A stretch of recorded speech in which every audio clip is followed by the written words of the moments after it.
Hello बच्चों, welcome to MS class. आज की इस वीडियो में हम पढ़ने वाले हैं 10th क्लास हिंदी का काव्य खंड चैप्टर नंबर 8 होगा, जो कि इस चैप्टर का नाम एक वृक्ष की हत्या होगा। यदि इस अध्याय के लेखक की बात करूं तो उसका नाम कुंवर नारायण है, जिसका जन्म 19 सितंबर 1929 ईस्वी को हुआ था।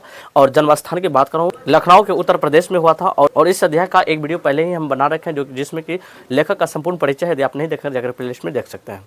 तो कुंवर नारायण के गाँव में एक वृक्ष था, जो कि बहुत बूढ़ा वृक्ष था, और वह एक चौकीदार से कम नहीं था। चौकीदार से ही उसको तुलना किया था। और उस वृक्ष को लेखक बहुत चाहते थे, कह सकते हैं एक दोस्त की तरह चाहते थे। हम लोगों के भी आसपास में कोई भी ऐसा वस्तु होता है जिससे हम लोगों का लगाव हो जाता है। और एक समय की बात है, जो कि विकास वगैरह के कारण जो है उस पेड़ की हत्या हो जाता है, मतलब काट दिया जाता है, जिससे लेखक जो बहुत दुखी होते हैं, जिसके कारण उन्होंने एक वृक्ष की हत्या के बारे में उन्होंने एक कविता लिखा है। आइए यहाँ पर बोर्ड पर लिख रखे हैं। तो कुंवर नारायण कहते हैं लेखक, अब की बार घर लौटा तो देखा वह नहीं था। तो कौन नहीं था? वही वृक्ष, मतलब वही बूढ़ा चौकीदार, जो कि कौन था? वे वृक्ष। और कहते जो हमेशा मिलता था घर के दरवाजे पर तैनात, हमेशा उसके घर के आगे में मिलता था, हमेशा तैनात। क्या? तो वही वृक्ष। मतलब वृक्ष की तुलना एक चौकीदार से किया है उन्होंने। और कहता है पुराने चमड़े का बना उसका शरीर वही सख्त साजान। और जब वो पेड़ पुराना हो गया तो उसका जो वो छाल होते हैं ना, वो पुराना हो गया, लेकिन उसके अंदर में जो जान था वो अभी भी सख्त जान था उसमें। और कहता है झुर्रियोंदार खुरदार तना मैला कोचिला राइफल से एक सूखी डाल। और उसके पैर जो था झुर्रीदार था, और उसका तना जो था खुरदरा था, मैला और कुचेला सा था, जो कि उसके डाल लगता था एक राइफल से कम नहीं है, वो राइफल की तरह लगता था उसका डाल। और एक पगड़ी फूल पत्तीदार, पाँवों में फटा पुराना जूता, और चरमराता लेकिन अक्षर बलबूता। तो कहता है उस मतलब क्या, एक चौकीदार को जिस प्रकार से एक टोपी होता ना, उसी प्रकार से उस पैर में भी ऊपर में हरे हरे पत्तियों जो थे वो टोपी के समान लगता था। और उसका जो जड़ था वो फटा पुराना जूता के समान था, और चरमराता था, लेकिन उसमें अक्षर था, उसमें क्या था? बल था उस पैर में।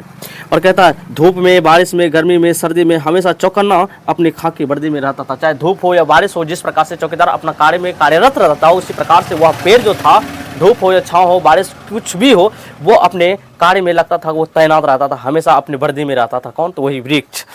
तो दूर से ही ललकारता कौन? तो मैं जवाब देता दोस्त। तो लेखक कहते हैं जब हम उस रास्ते से गुजरते थे तो ऐसा हमें महसूस होता था कि पेड़ कह रहे हैं, ललकार रहे हैं कि कौन? तो मैं जवाब देता था, मैं दोस्त। कहता और पल भर को बैठ जाता उसकी ठंडी छांव में, और कुछ पल के लिए वो उस पेड़ के जड़ के पास उसके छांव में जरूर बैठ जाता था आराम करने के लिए।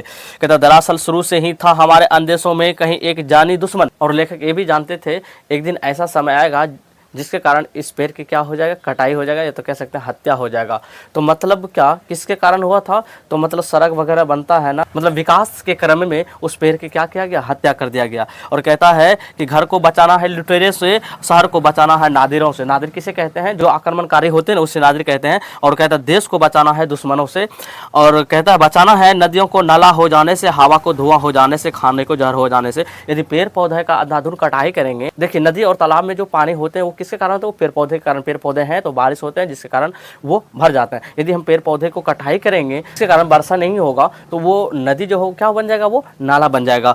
और कहता हवा को धुआं से। तो हमारे इस पर्यावरण में जो प्रकृति खराब होता है या ऑक्सीजन खराब होता है, हमारे इस प्रकृति में जो ऑक्सीजन होता है वो खराब ना हो, इसके लिए जिम्मेवार कौन है? तो पेड़ पौधा है। यदि हम लोग अंधाधुंध पेड़ पौधे की कटाई करेंगे तो फिर ये हमारा ऑक्सीजन जो है वो खराब हो जाएगा, जिसके कारण हम लोग तरह तरह बीमारी होंगे, और हम लोग एक समय ऐसा आएगा कि हम लोग इस दुनिया से चले जाएंगे, दुनिया ही खत्म हो जाएगा। इसलिए हम सभी इंसान को दायित्व बनता है कि एक साल में कम से कम 3 पौधे जरूर लगाएं। यदि अपना जगह नहीं है तो सड़क है, किनारा है, कहीं पर आप लगाएं और उसका सुरक्षा करें, जिसके कारण आने वाला भविष्य जो होगा वह उज्जवल रहेगा और बचा हुआ रहेगा। यदि हम लोग अभी से पेड़ पौधे की कटाई करेंगे तो आने वाले जो समय है, आने वाले जो संतान है, उनको बहुत प्रॉब्लम हो जाएगी।